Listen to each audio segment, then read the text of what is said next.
It's close. You dudes, Oren here. Welcome to the Week 7 Fridge Magnet Power Rankings. Going into Week 7, the Fridge Magnet Power Rankings. We're ranking the top 10 best teams, and we are a third of the way into the season. And it's simpler to figure out if you're just looking at records. So there's 5 teams, and I have them in the top 5. It's just a matter of like how to rank them and where people should go and why, and then just plugging in the remaining 5 teams after that. And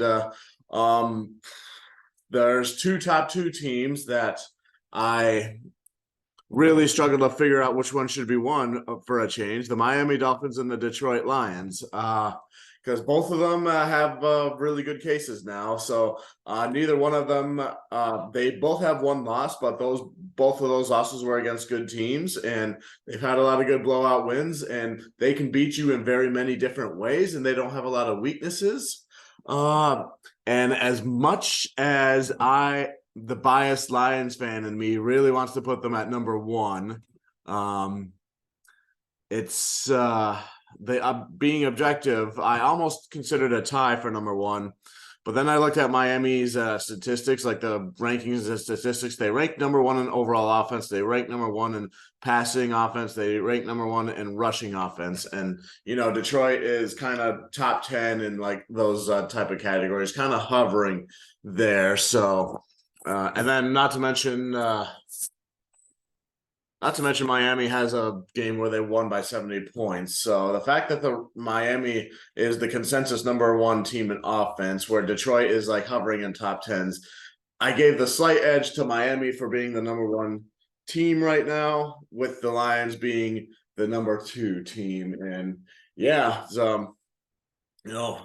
and I guess the one case you could make for Detroit over Miami is the fact that Miami crushed the Carolina Panthers. They only win this team throughout the game, whereas when Carolina played Miami, the Panthers were winning and they were in the game for a little bit before Miami eventually blew them out in with a bunch of garbage time points to get up to 40 plus points there. So that's what I'm doing with my number 1 and my number 2. So, and then my number 3 team, I went with the Kansas City Chiefs.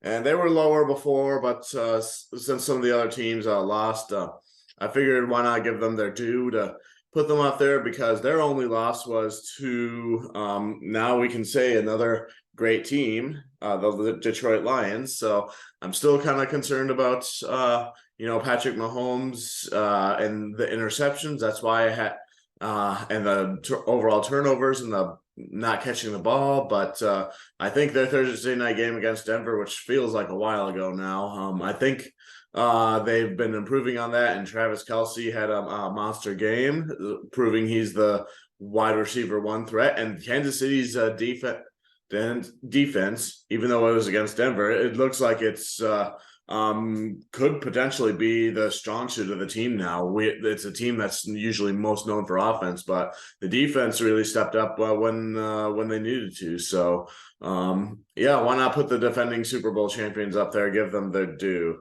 And this was another dilemma for 4 and 5 between the former's number 1 and 2 teams, the Philadelphia Eagles and San Francisco 49ers. And when you consider that the Philadelphia Eagles have been in too many close games earlier that, they did win, but they were closer than what they should have been against teams like the Washington Commanders, whereas the 49ers usually tend to blow out the majority of their teams.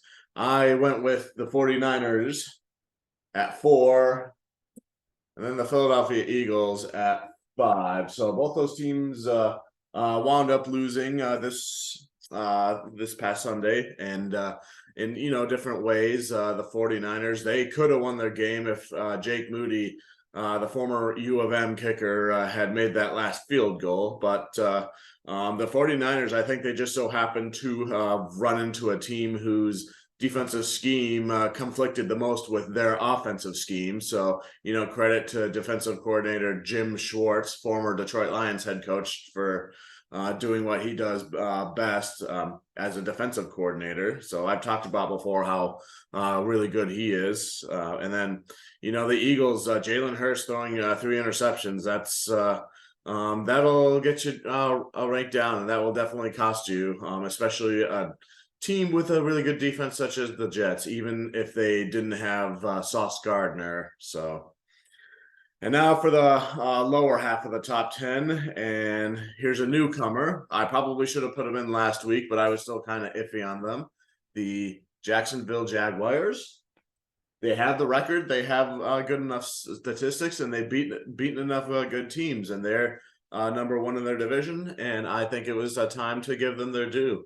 Oh, by the way, I have all the division leaders. Spoiler alert, division leaders in this top 10 as best I can. So Jacksonville is up there now, although there are concerns of Trevor Lawrence getting injured. There's a lot of quarterbacks that got injured during this game. So, and then number 7, the Dallas Cowboys. They're still a great team. They're still one of the best teams. They still have that Arizona loss. That's kind of a mark on their permanent record, so to speak. But they won a game, Monday Night Football, against the Los Angeles Chargers. They got the job done there, and they're still going to be a good team. They're still could be a really big threat.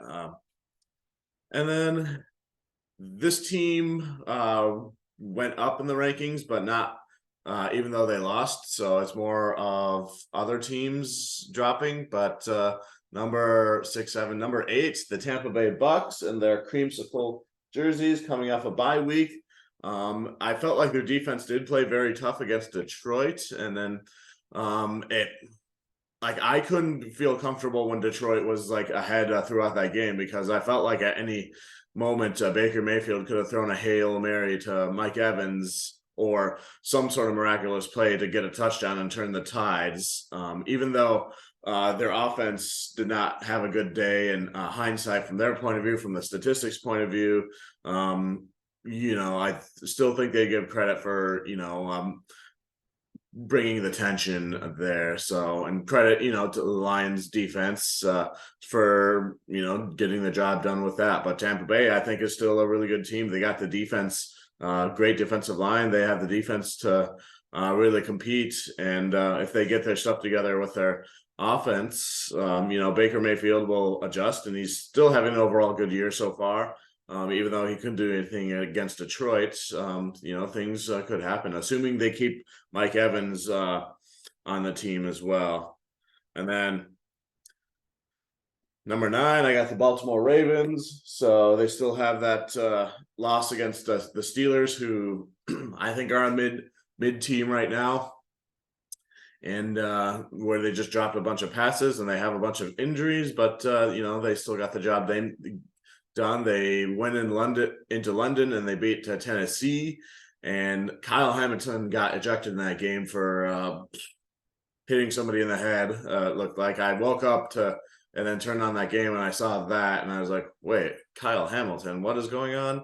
And then their opponent lost their main quarterback, and then we saw Malik Willis, who had flashes, but then they just got sack after sack after sack. So that just reminded me, oh yeah, Baltimore's defense is one of the best overall in the league. And, they're still a big threat. In fact, they are favored to defeat the Lions when they play them next week. So, not to mention they have the player that I hate the most out of everyone in the NFL, Justin Tucker. Better not get that game-winning field goal.